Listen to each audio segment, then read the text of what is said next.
for our everyone. Like, we are now our advertising on a maliit ng use pad natin. So paano natin i-advertise nila to be more tested?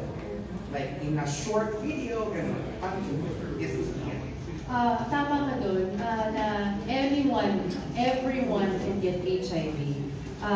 Tama din naman yung statistics that majority of the cases do come from sexual contact, males having sex with males.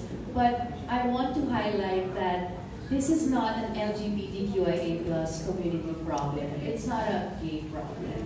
And even though the statistics say that, whenever I hear nga rin na parang na-highlight na, oh, it's the gay community who get this, or it's the majority of them, there is some truth to that, but it's not what we really should be highlighting. Because what happens is people who are straight, women, men who are straight will think, oh, that's not my problem. I don't need to get tested.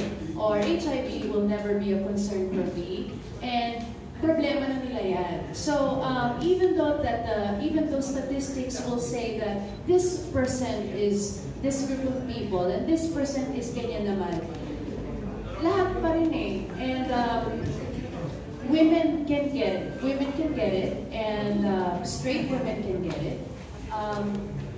I want to share a few examples, if I may.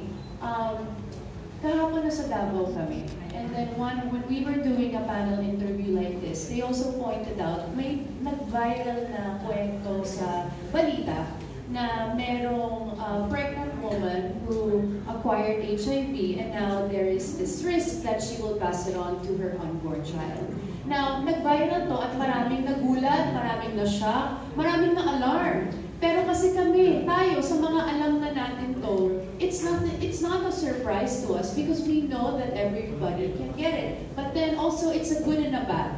It's a good because, well, it's bad because a lot of people don't know pa pala that it's something that can affect everybody. But it's also good because it's giving us a clearer picture that still so much misinformation out there. And then we're magnifying too much on the LGBT community and HIV. Parang nagiging buy one take one siya, na parang lagi siyang magkasama na problema, na parang HIV sa gay community lang yan. Like, I really want to highlight that that's not the case.